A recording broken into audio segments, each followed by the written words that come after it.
Purihin natin ng Diyos. Hallelujah, Jesus. Lord. Amen. Sa buhay natin, siya ay Diyos at Diyos pa rin. Kahit anuman po yung ating pinagdadaanan. Mabigat, masaya, whatever. Hindi po nakadepende yung ating papuri, pagsamba sa Diyos sa ating emosyon. Pinupuri natin ng Diyos dahil karapat dapat siyang purihin. Ito pong mga nakaraang linggo, sabihin na po natin na ako yata yung first time na nakagamit ng aircon. So, talagang nilalamig ako noon. Kaya medyo kailangan ko ng, dahil malamig talaga, nawala na yung kailangan na promotekta sa akin. So, isa pa pong napansin ko ay ganito.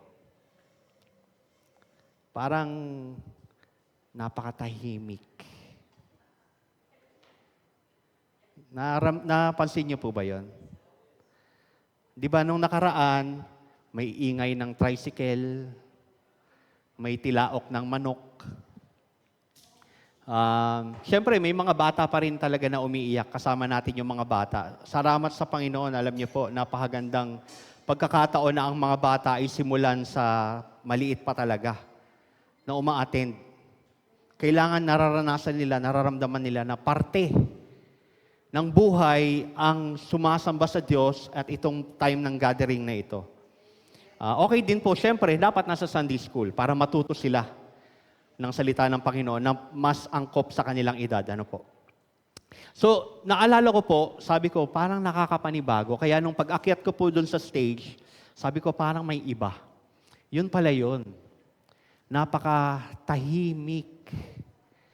And minsan po kasi, nasanay tayo sa ingay ng mundo. Nagiging distracted na tayo. Alam niyo po ba, tayo yung mga tao, we are distracted people. Kaya ang pag-uusapan natin ngayon ay walking distracted. Meron po ba kayong mga nakikita ng pictures or napapanood sa TV na habang sila ay naglalakad sa kalye, ay sila ay ganito?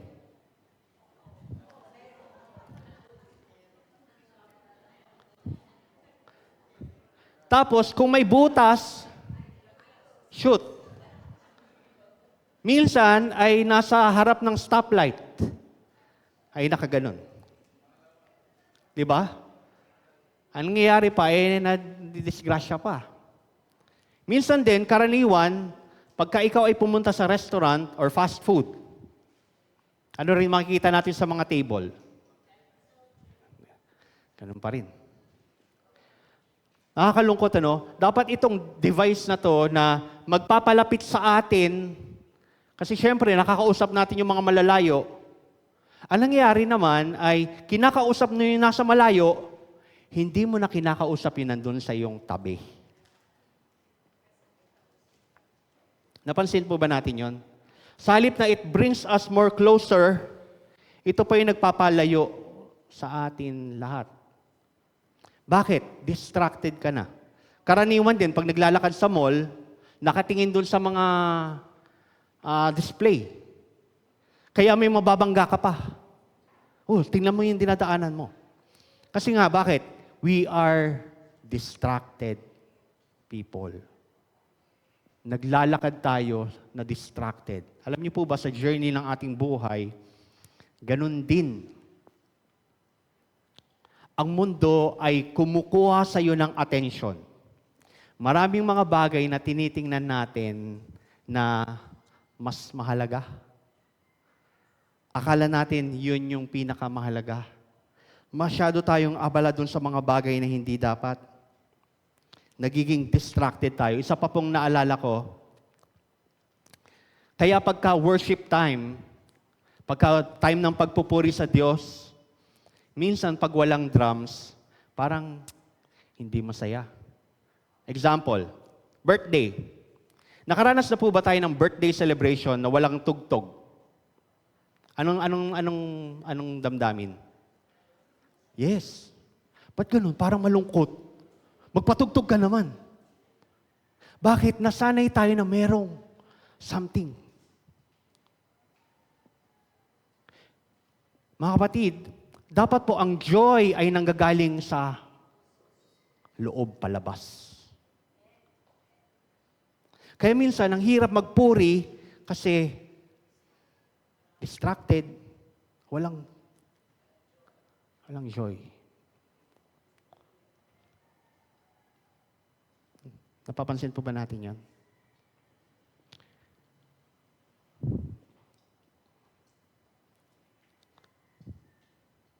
Kaya nga po ang naging tanong ko sa sarili ko bago ko po piniprepare itong mensahe na ito ay, sabi po ng isang kanta, alam niyo po siguro itong song na to, sikat ito, yung Heart of Worship.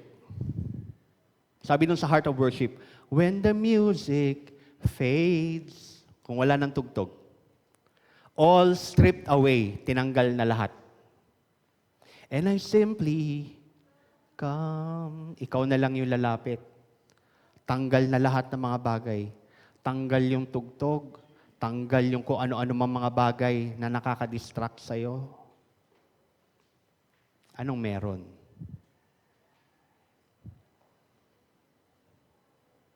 Anong meron? Kamusta po tayo?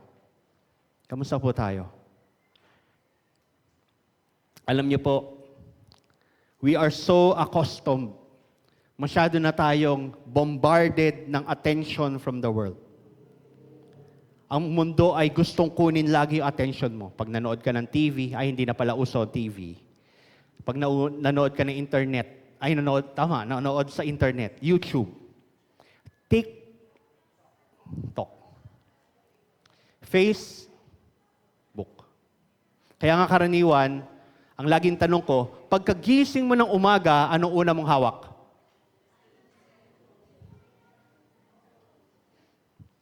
Tama po ba? Sino pong aamin?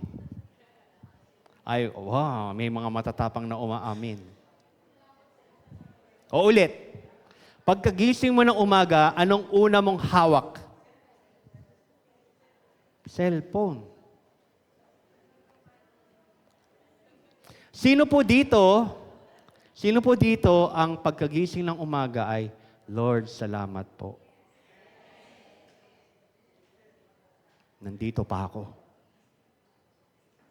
Pwede pa ako maglingkod sa Panginoon.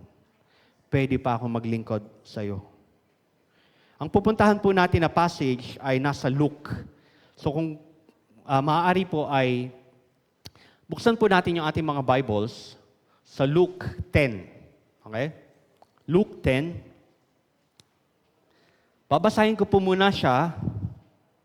And then, tsaka po natin siya tatalakayin. Luke 10. Anong verse? Verse 38. Verse 38. Alright? Kung nandun na po tayo sa ating mga Bibles, pray po muna tayo. Pwede po ba tayong tumayo? Hinihiling po ang bawat isa na tumayo. Tayo po yung manalangin and then babasahin po natin yung ating passage. Hallelujah, Jesus. Hallelujah, Lord. Sige po, kung meron kang praise, pagpasalamat sa Panginoon ngayon, sige po, idulog natin sa Panginoon. Lord, salamat po. Lord, dakila ka. Lord, dakilain ka. Panginoon, gusto kitang maranasan. Panginoon, matagal na akong naghahanap. Lord, may mga times sa tahimik. Lord, tulungan mo ko na makita, marinig ka, Panginoon, sa kalagitnaan ng magulo at maingay na mundo. Hallelujah, hallelujah, Jesus. Lord, patuloy kong dinadalangin yung aming time together. Patuloy, Panginoon, hinihiling namin ang iyong banal na spirito ang bumaba. Patuloy na manahan, patuloy na kumausap, patuloy na mag-convict, patuloy na mag-rebuke, patuloy na mag-correct, patuloy, Panginoon, na mag-guide sa bawat isa sa amin, Panginoon. Lord, ibaling mo yung aming attention away from the world. At Lord God, maiton ito sa iyo lamang. Kaya, Panginoon, nawa, para lumakad kami, Panginoon, ng merong focus, merong clarity, merong linaw, merong purpose, merong vision from you, merong mission na pinapagawa mo, Panginoon, na aming isa sa puso. Lord God, this, as a church, as a body, katawan mo ito, Panginoon, patuloy mo kaming linisin ang aming kaisipan, ang aming puso. Patuloy niyo kaming patawarin, Panginoon, sa aming mga pagkakasala. Sa mga hindi namin sinasadya at sa mga sinadya namin, Panginoon. Patuloy kami nagpapakumbaba sa iyo, O Diyos. Alam namin ikaw ay Diyos na mahabagin, Diyos na mapagmahal, Diyos na patuloy, Panginoon, na yumayakap o umaabot, Panginoon, sa bawat isa sa amin. Lord, walang sulok na hindi mo kayang abutin. Walang kadiliman na hindi mo kayang pagliwanagin. And Lord, walang puso, Panginoon, na matigas na hindi mo kayang palambutin. Kaya Lord, dinadalangin din mo namin, Panginoon, patuloy ang aming mga mahal sa buhay. Lord, naalala ko rin ngayon, Panginoon, yung pinagdadaanan ng aking kamag-anak, Panginoon, sa Mindanao. Lord God, ang aking tito, Panginoon, tinataas ko sa iyo sa panalangin. Lord, sa bawat isa rin, Panginoon, dumadaan ng pagsubok. Dumadaan, Panginoon, ng sakit. Dumadaan, Panginoon, ng financial difficulty, family problem, o kung ano man, Panginoon. Na humahad lang, Panginoon, para yung focus namin ay sa iyo lamang. Lord, tulungan niyo po kami, Panginoon, na habang nakikinig kami sa iyo, nakatuon lamang kami sa inyo. And Lord God, turuan niyo kami kung paano i-handle yung mga issue na ito sa aming mga buhay. Bigyan niyo kami ng clarity, Panginoon. Maraming salamat po sa iyo, O Diyos, sa pangalan ni Jesus. Amen. Tayo po yung mga... Ay, sandila po. Isa pa. Sorry po. Basahin po natin yung ating verse. Sa Luke 10:38-42. Sabi po dun sa verse, nagpatuloy si Jesus at ang kanyang mga tagasunod sa paglalakbay at dumating sila sa isang nayon. May isang babae roon na ang pangalan ay Marta. Malugod niyang tinanggap sila Jesus sa kanyang tahanan. Si Marta ay may kapatid na ang pangalan ay Maria. Naupo si Maria sa paanan ng Panginoon at nakinig sa tinuturo niya. Pero si Marta ay abalang-abala sa paghahanda niya. Kaya lumapit siya kay Jesus at sinabi, Panginoon,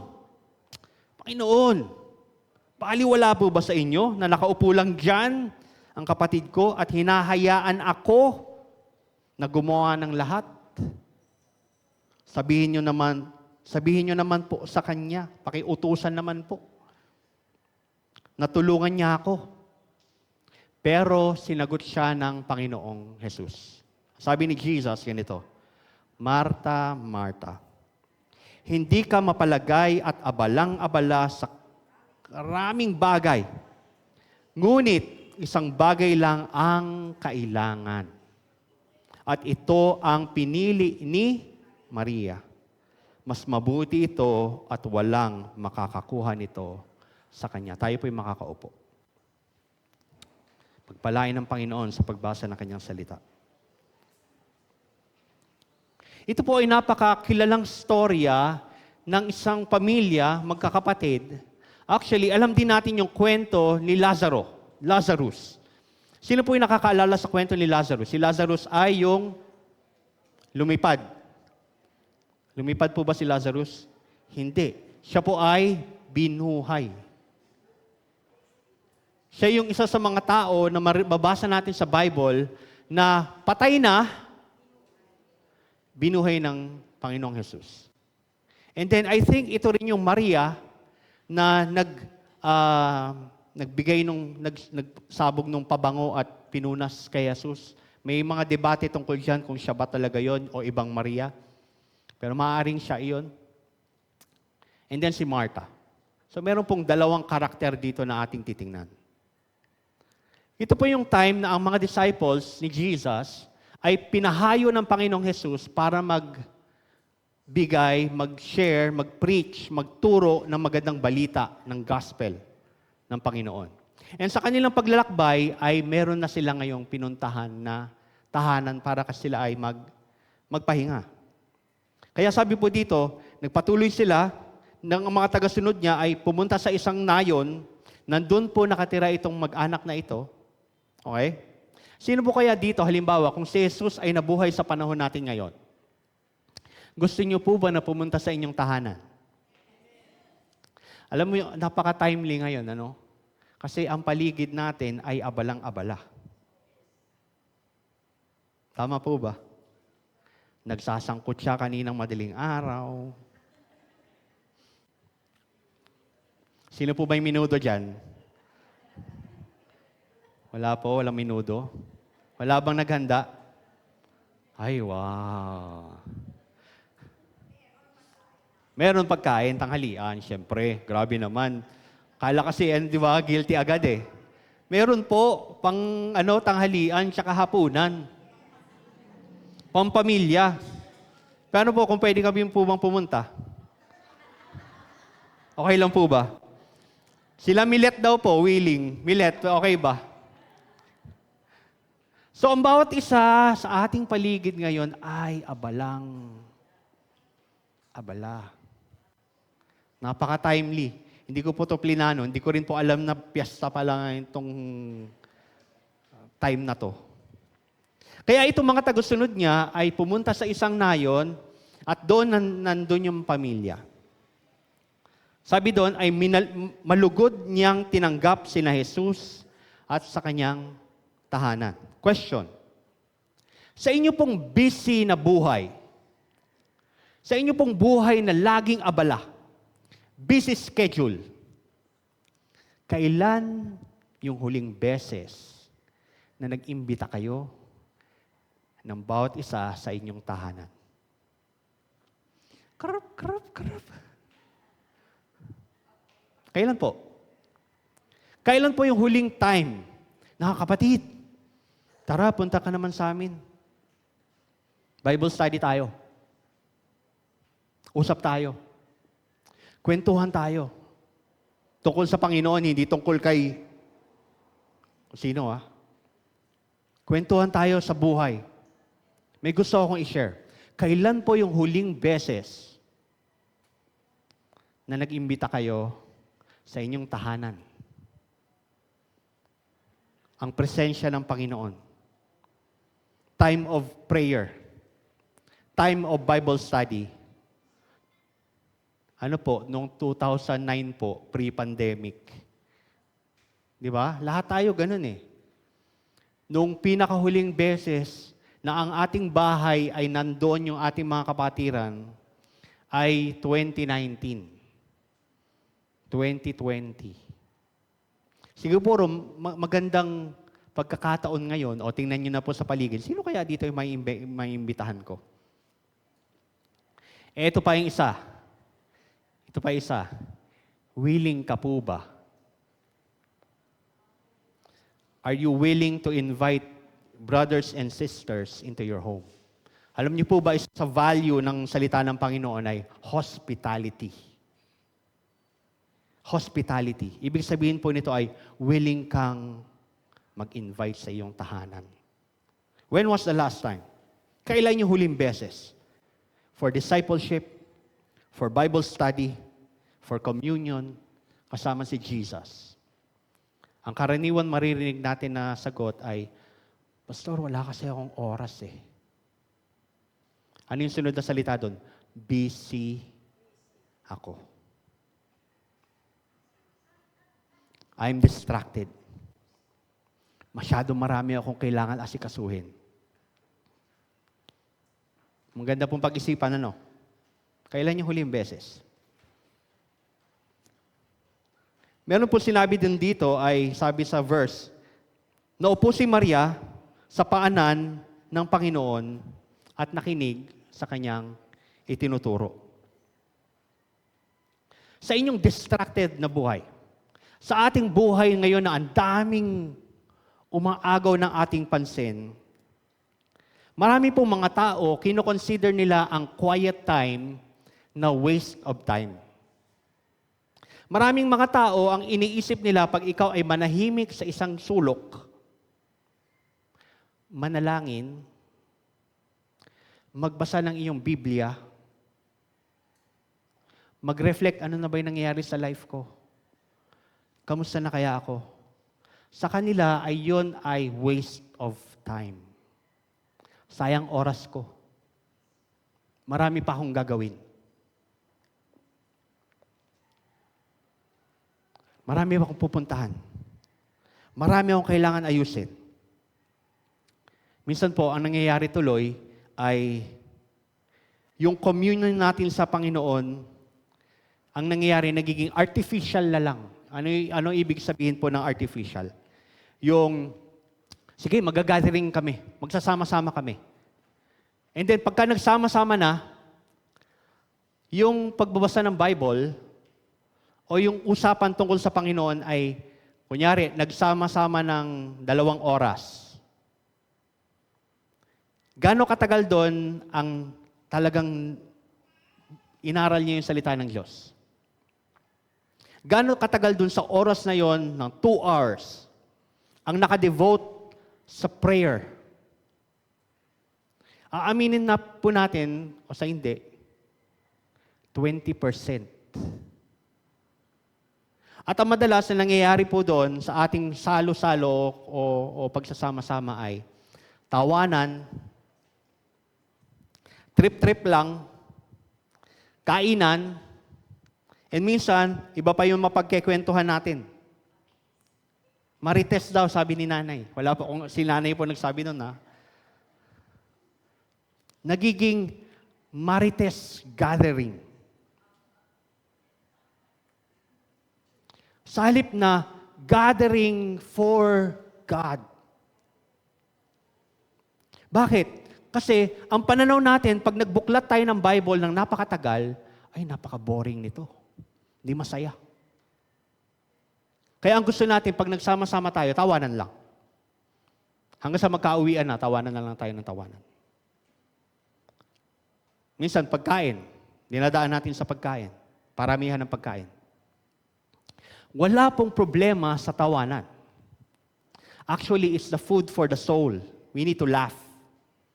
Diba?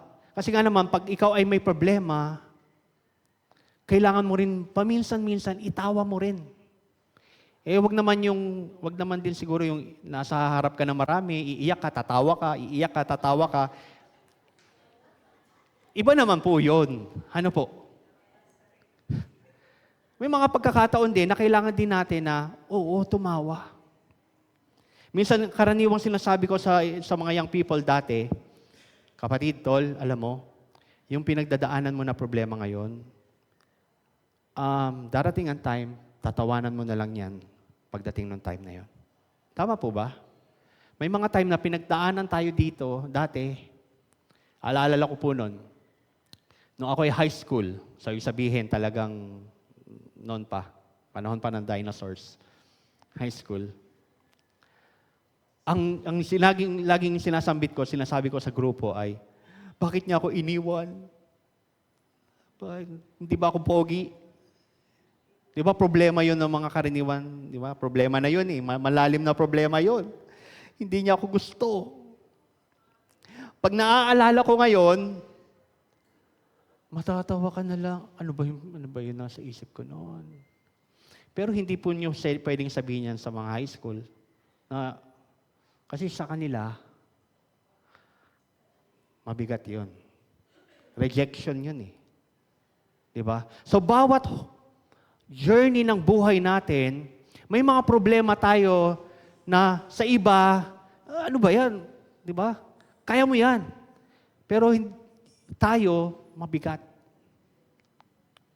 So, bawat journey ng buhay mo, bata ka pa, nag-elementary, nag-high school, may kanya-kanya yung problema.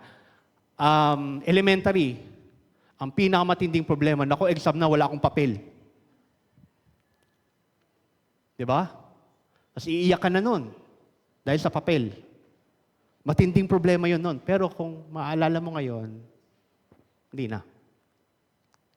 Diba? Pero what if yung gathering natin ay talagang sa Diyos? Talagang siya yung sentro. Ito yung mga time talaga na kapag tumawa ka, talagang joy. Kasi naiintindihan natin, kasama ko si God. Kapatid, ito yung pinagdadaanan ko, pero kasama ko ang Panginoon. And naiintindihan ko rin po, marami na po ako na-meet ng mga tao na ayaw din talaga mag-share. May mga ganun, di ba po? Yung gusto nila sa kanila lang yung problem. And karaniwan po sa mga tao na yon, ang gusto nila, maririnig mo sa kanila ganito, happy lang tayo. Di ba? Karaniwan, pag nagsasama-sama, hindi, happy lang. Patugtog ka. Anong gusto mong pagkain? Kasi tinatakpan nila yung kanilang bigat ng mga bagay na pansamantala, hindi naman talaga makakapagpawi. Kaya kung ikaw yon kapatid at nandito ka ngayon, isurrender mo na sa Diyos. Kung kailangan mo magsabi, magsabi ka na. Lord, tulungan niyo po ako. Kailangan ko may makausap. Kailangan ko na meron tao na makakaintindi sa akin, makakaunawa sa akin. And totoo po mga kapatid, hindi lahat ng tao maiintindihan ka. Amen? Hindi. Hindi talaga. Kaya nga, madalas na sinasabi ko, ang Panginoon lang. Sa mga pagkakataon na meron kang pinagdadaanan, na sa iba ay baliwala lang yan, okay lang yan, go lang. Huwag kang mag-alala. Naiintindihan ka ng Panginoon. Alam ng Panginoon yung pinagdadaanan mo. Kaya sabi po dito ay, naupo si Maria sa paanan ng Panginoon at nakinig. Isa pa pong mahalaga. Every time na ang salita ng Diyos ang nanonood sa ating isip, nanonood sa ating puso, alam niyo po, yan ang nagpapabago ng ating buhay. Every time the Word of God is inside our mind, our heart, our thoughts, everything, it will outflow. Hindi po yan mapipigilan. Hindi mapipigilan na ma-share mo yan. Hindi mapipigilan na yung kabutihan ng Panginoon na nararanasan mo sa buhay mo ay i-share mo sa iba. Minsan nga, ang tingin nila sa iyo, parang ano ka ano ba to? May ganito ba to? Lagi na lang yun ang sinasabi niya. Pero po, kung ikaw ay nakakaranas ng matinding, sabihin na natin, challenge sa life, pero yung buhay mo ay sa Panginoon, ay talagang sabihin na natin, magiging focus ka sa Kanya. Amen? Yan, example po. Yan, di ba? Buti sa maagang edad ay nakikinig si baby ng salita ng Diyos. Importante po yun. Isa pa, napansin niyo po ba, nung umiyak si baby, saan kayo pumunta, yung tingin niyo? Yung pandinig. Yan po ay simpleng example lang kung paano nakukuha agad ng attention natin. Mahirap makafocus sa mga tao ngayon. Kaya nga minsan, ito na nga, nakakaano na ako, magte-30 minutes na naman ako, may mga tubig po ba? Wala pa po ako sa kahuli-hulihan. Pakiready po yung mga tubig nyo. Ano po yung sunod na sinabi? Si Martha naman daw po ay abalang-abala sa paghahanda niya. Alam niyo po ba, ang work o ang pagtatrabaho, ang pag-ministry, ang service sa ibang tao, ay actually dapat yan ay bunga ng inyong pagpupuri sa Diyos. Work should be a fruit of worship. Ang pagkilos at paggawa ay bunga ng ating pagsamba sa Diyos. Ang mangyayari, kung una yung work, diyan papasok yung pagod at burnout na tinatawag. Kung hindi yan, inuudyo ka ng banal na spirito, inuudyo ka ng Panginoon, ang trabaho ay nagiging trabaho talaga. Nakakainis na trabaho. Paulit-ulit na trabaho. Hindi na siya enjoyable.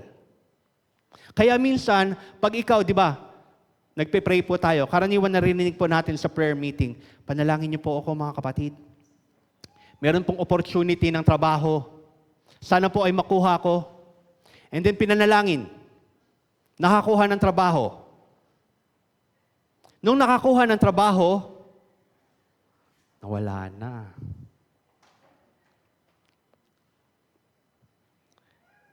Babalik na lang, sasabihin, kapatid, ako'y pagod na pagod sa aking trabaho. Naaago yung aking oras. Nahihirapan na ako. Ang daming kailangan bayaran. And then, ang sunod, pero ipanalangin mo ko, gusto kong ma-promote. Gusto kong ma-promote. Sige, hilingin natin sa Panginoon. Kung ipinagkaloob nga ng Panginoon at madalas ay inaalaw ng Panginoon na mangyari, mas lalo namang nawala.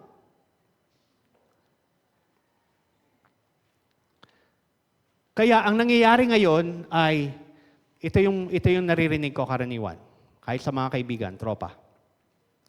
Dahil pagod na sa trabaho, isip, puso, damdamin, lahat ng babayaran. Pagkatapos ng opisina, pagkatapos ng trabaho, saan pumupunta? Para lang mawala lang yung isipin. Saan?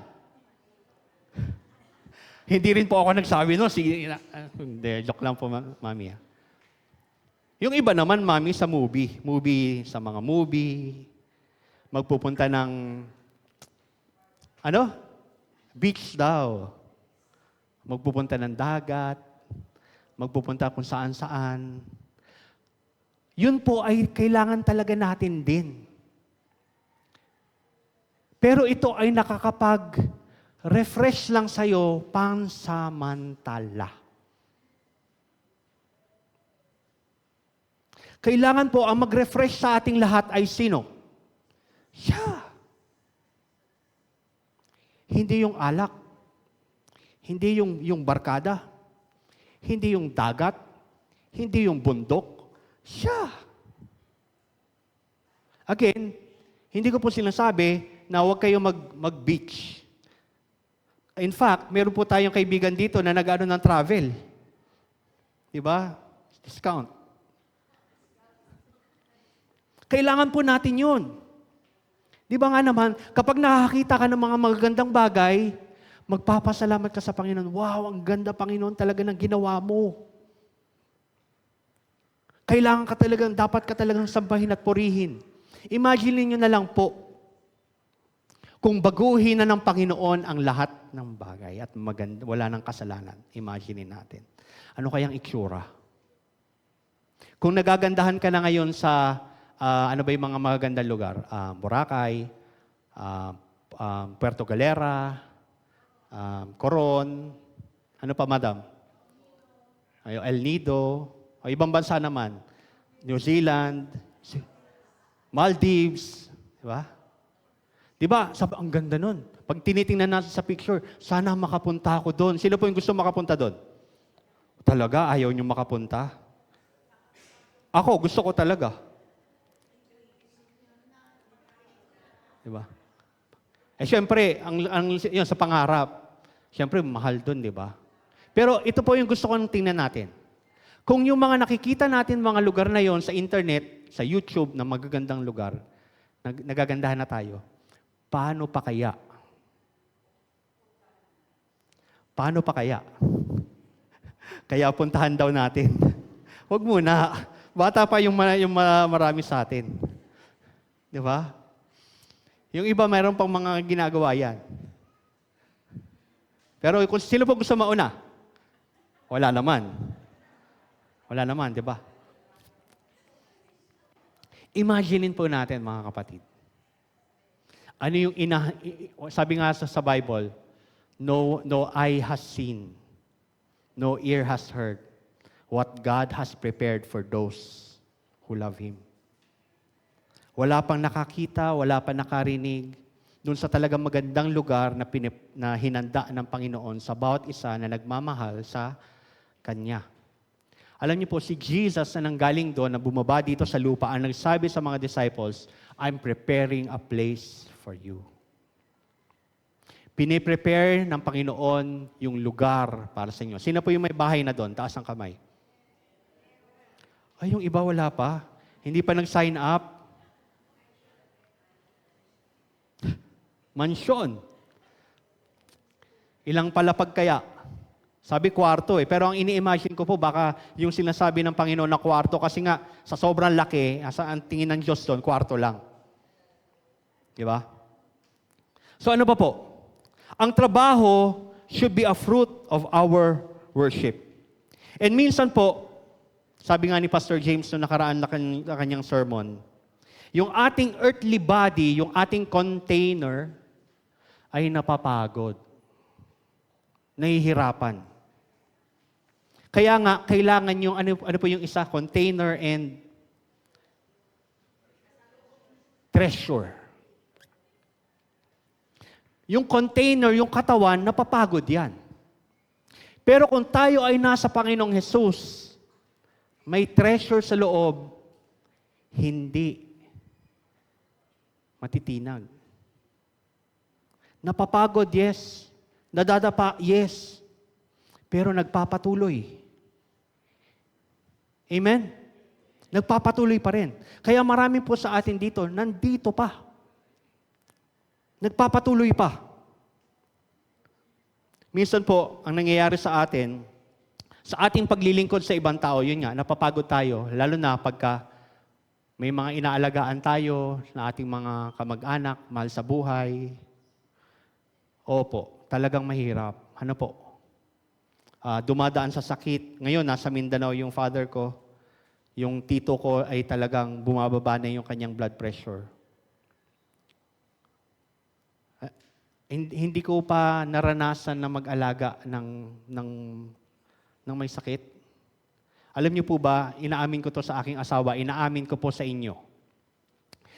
Hirap po akong pumunta ng ospital, lalo na bibisita. Kasi po, talagang ang bigat. Yung pag nakita mo yung bawat higaan ay yung hirap, naiiyak po talaga ako.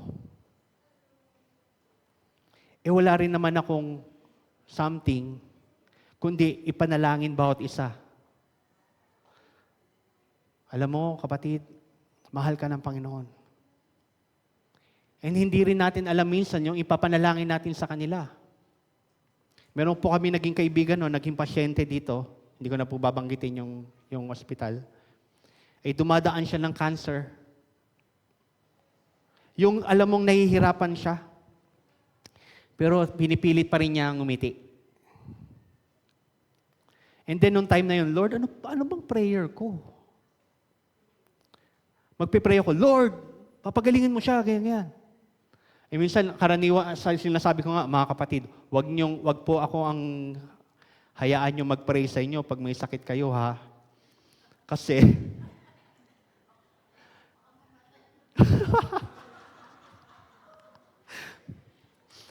naalala ko lang, 2 na po sa akin. Oy, hindi ko po kayo tinatakot, ha?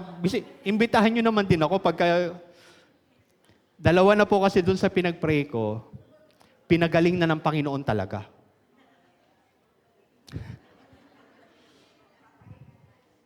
Pinagaling na talaga. Wala na talaga siyang sakit.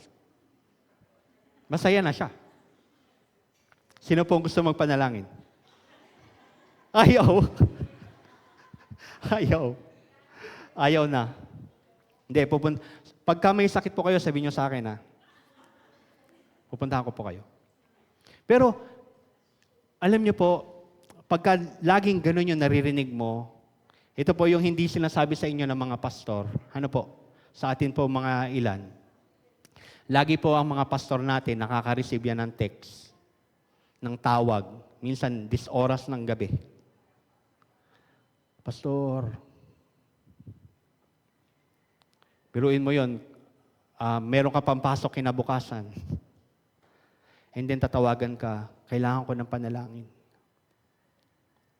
Alam ka namang, bukas ka na tumawag kasi inaantok na ako eh. Hindi, di ba? And nangyayari po yan sa isang linggo, 2, 3 beses, minsan gabi-gabi. Minsan naman chat, text. I-encourage mo kada sa text. Meron din yata ako naalala noon na sabi niya, parang wala nang kwenta yung buhay niya. Gusto na daw niya, sabi ko, tol, tinawagan ko talaga. Yung mga ganung bagay, pagka lagi mong nararanasan, mabigat po. Kaya po ang ating katawan, ating isip, ating puso napapagod. Pero kung tayo ay nasa Panginoon, kaya mong magpatuloy. Kaya mong palakas. Bakit kaya mong magpalakas? Kasi hindi lakas mo. Lakas niya. Lakas niya. Hindi lakas mo. Lakas niya. And ito na. Pag napagod ka na, magtuturo ka na.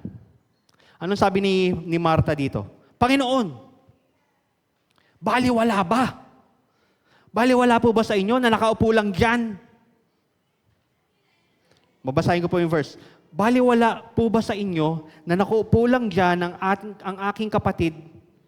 Hinahayaan ako ang gumawa ng lahat. Sino po may ganong sinabi sa pamilya? Ako na lang lagi nag-uugas sa pinggan. Ako na lang lagi inuutusan. May nagtuturo po doon sa gilid. Pagka bibili ng suka, ako na naman. Si kuya naman.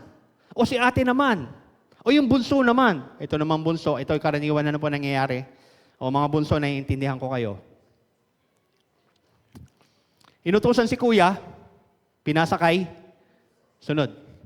Kung halimbawa ilang kapatid yun, ay, bili ka daw ng ganito. Ay, bili ka daw ng ganito. Ay, si bunso, wala naman siyang pagpapasahan.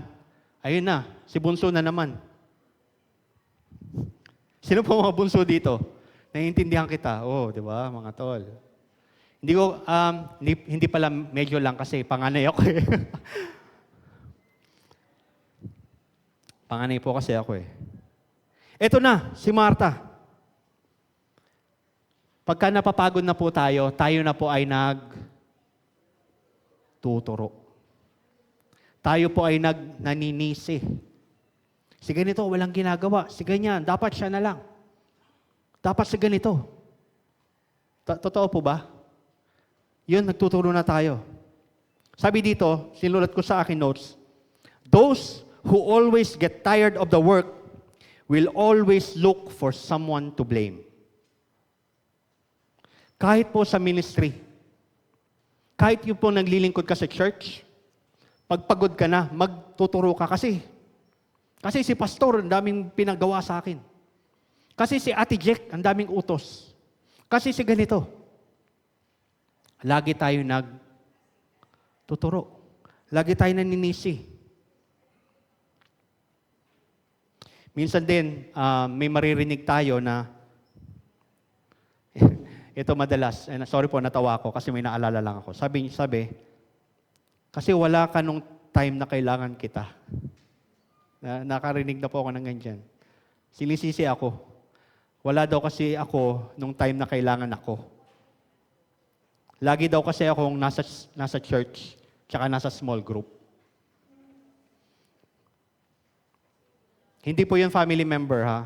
Hindi po yun sila, Hindi rin po yun immediate family ko. Ito po ay kaibigan. Kilala mo kung sino ka. Pero okay na po kami. Ang madalas ay sinasabi, lagi na lang iba kasi yung inaasikaso mo. Ang tugon ko, tol, niyayaya kita, di ba? Sama ka, ayaw mo. Sama ka, punta tayo, ayaw mo. Minsan po may ganun eh. And hayaan na lang natin ang Panginoon talaga. At madalas ang Panginoon ang kikilos doon. Di ba po yung nagyayaya tayo? Ibigay mo sa Panginoon. Lord, ikaw na yung bahala sa kanila. Nilagay ko rin po sa aking notes. At please po, tingnan nyo rin, i-discern nyo rin kung ano ba, kung tama ba ito. Kung ikaw ay sumusunod kay Jesus, may mga times sa ating paglalakad, sa pagsunod sa Kanya, sa journey ng ating buhay, may mga tao talaga na sabihin na natin na aalisin. May mga tao na kasama mo dati pero hindi mo na magiging kasama ngayon. Lalo na kung nanggaling ka sa mundo. Lalo na kung ang life mo noon ay doon ka pa sa mundong bagay and then nag-decide ka na sumunod kay Jesus. Meron mga ilan na, sige, sasamahan kita dyan. Pero may mga ilan din talaga na hindi ka na sasamahan. Pero panatilihin nyo pa rin yung pagkakaibigan. Pero madalas ay hindi na sila part. Hindi na sila magiging part ng journey mo. There are people in this crucial time of your journey that will be removed. Pero, there are also people in the crucial part of your journey that will reinforce your vision and mission and purpose in life. Ano po ibig sabihin? May mga aalisin, may mga ilalagay. May mga hindi mo na makakasama at may mga bago na makakasama ka. Kasi nga po, ang buhay natin sa mundong ito ay laging may change. Merong pagbabago lagi. There is always transition. There are seasons in life. Merong pagbabago ng muka, merong pagbabago ng lugar, merong pagbabago ng sitwasyon, at kung ano-ano mang bagay. Salamat na lang talaga ang Panginoon hindi nagbabago. Nung nagsimula ka sa iyong paglalakad, sumusunod ka kay Jesus, kasama mo siya hanggang huli. Kahit ba, pastor, ng mga matitindi at mabibigat na time ng problema, oo. Kasama. Bakit hindi ko siya nararamdaman? Nagpe-pray ka ba? Nagbabasa ka ba ng Biblia, ng salita niya? O nakatuon ka na doon? Alam niyo po, ulitin ko distracted tayo. Kaya hindi natin alam, bumubulong na sa atin ang Panginoon. Minsan sumisigaw na. Hindi pa natin naririnig. Bakit? Iba yung tuon mo, iba yung nasa isip mo, iba yung nasa puso mo. Kaya ang madalas nating sinasabi, wala si God. Hindi.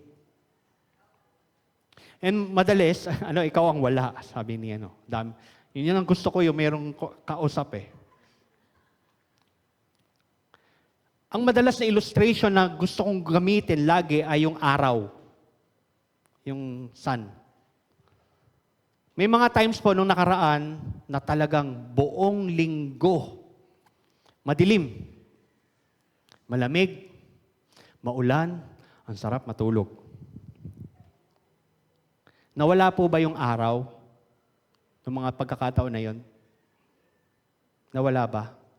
Hindi ko nakikita Hindi nawala. Hindi nawala. Nandyan. Ang nakikita mo lang kasi yung ulap.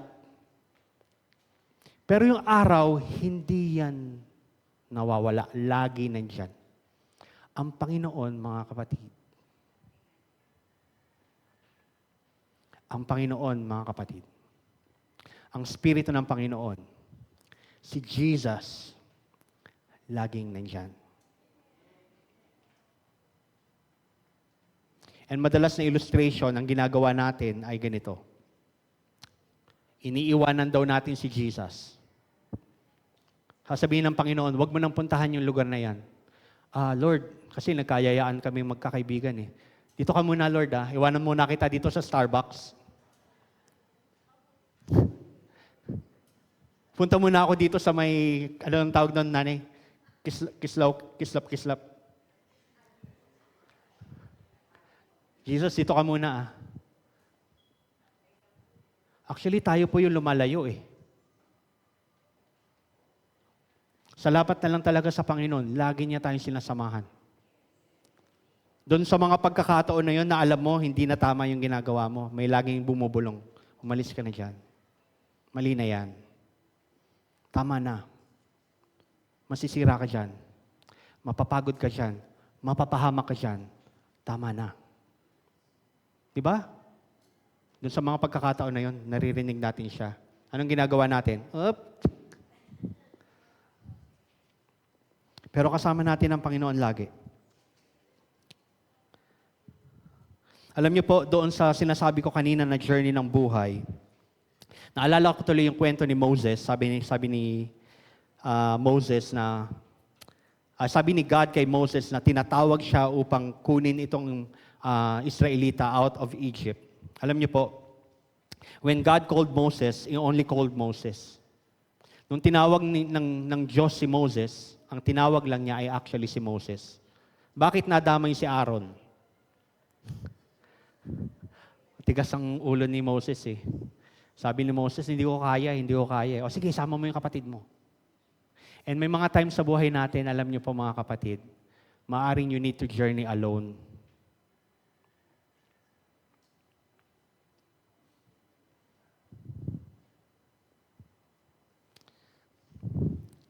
Sabi nung sunod na passage po sa ating Biblia, so nagagalit na si Martha.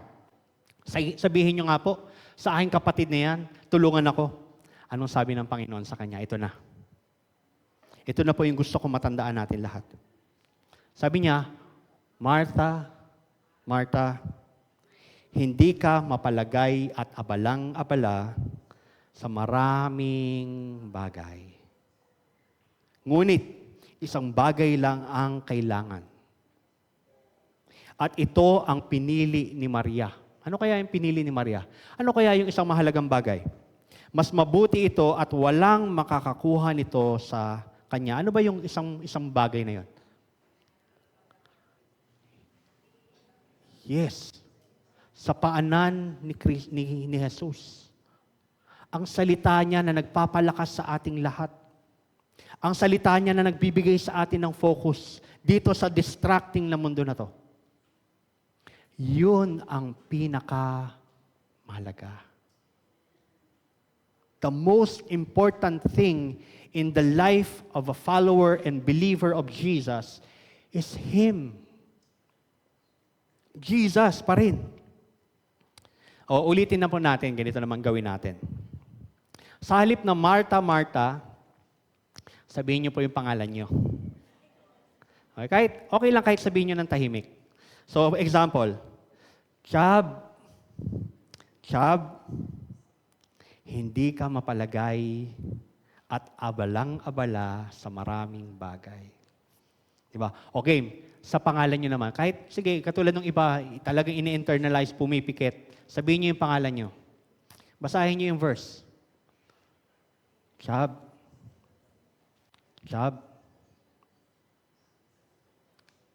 masyado kang abala. Masyado kang nakatuon sa maraming bagay. Masyadong marami yung tinitingnan mo. Ngunit isang bagay lang ang kailangan, Chab. At ito ang pinili ni Maria. Mas mabuti ito at walang makakakuha nito sa kanya.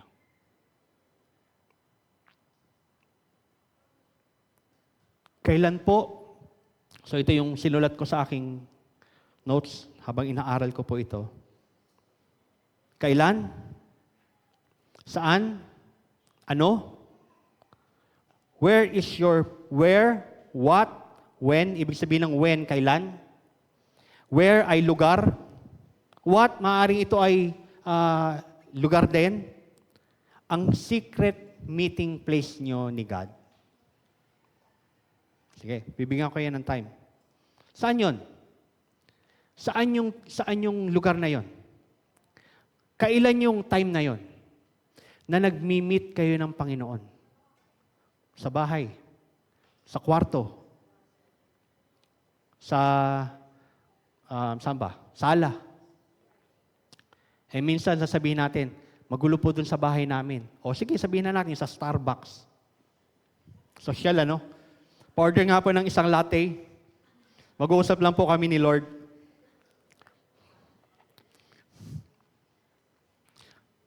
Pero ang importante po, ang natanong ay, kailan? Tuwing kailan? Yes, dapat. Saan? Everywhere. Pero yung talagang hindi ka naiistorbo, yung walang distraction, saan yun? Ang madalas po, sana, sabi ko nga, kung, ito na lang po, pagka umaakyat po ako dun sa may gulod, Yun yung isa sa nagiging time ko, yung habang naglalakad. Doon ako talagang, Lord, salamat po. Yun yung nag-uusap, nagkakamustahan, nagsusurrender, humihingi ng tawad, humihingi ng lakas, humihingi ng direksyon, humihingi ng purpose sa Diyos. Ulitin ko po, kailan? Sa'yo, kailan? Ano yung mga time na yon? Alam niyo po ba, yung solitude o yung pagkatahimik natin sa Panginoon, yung prayer, yung stillness, yung reading the Word of God, yan po yung mga bagay na mahalaga sa buhay nating lahat. Para pagharap mo sa mundong maraming kumukuha ng atensyon mo, solid yung loob. Hindi ako magpapadala doon, hindi ako magpapadala dyan, hindi ako makukuha nito.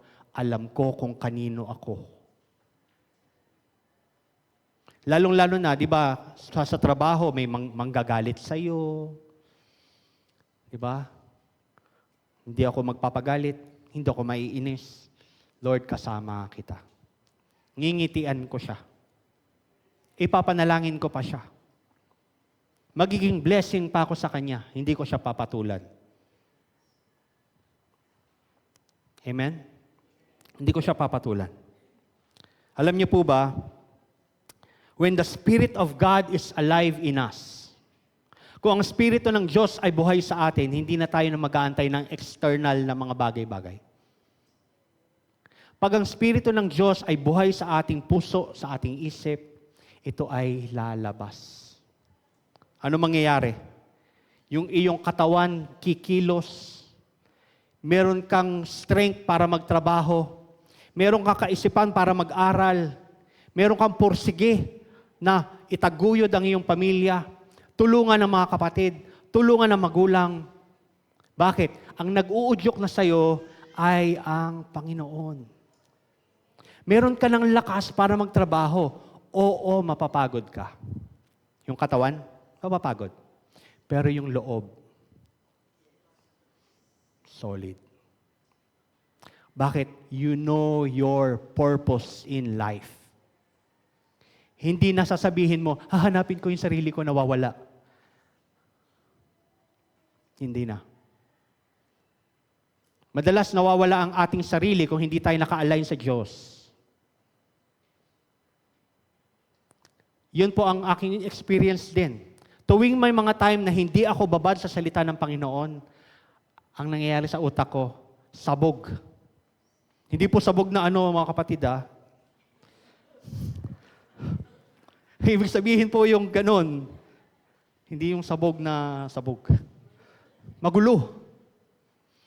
Pero, kung ang ating spirito, ang ating kaluluwa ay naka-align sa Panginoon, meron kang direksyon sa buhay. Amen?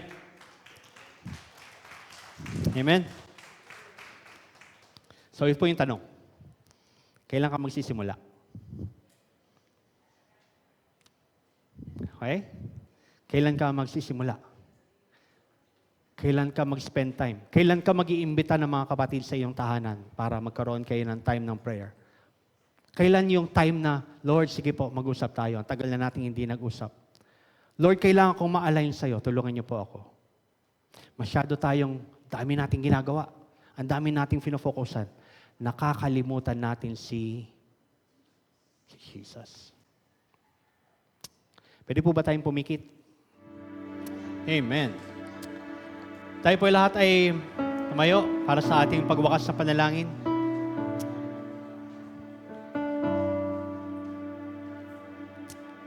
Tayo po ba ay na-refresh ngayong umaga? Amen. Tandaan po natin mga kapatid, after ng service na to, babalik tayo sa kanya-kanya nating gagawin. Nandyan uli yung distraction ng paligid. Yun ang normal na buhay. Ano po? Kaya, talagang kailangan ng Panginoon nasa loob. Kailangan nandito. Ano po? Tayo po'y manalangin. Lord God, patuloy Panginoon na sinusurrender namin yung aming buhay. Patuloy Panginoon na gabayan niyo po kami. Lord, we acknowledge that protection, yung provision, yung promotion sa iyo nang gagaling.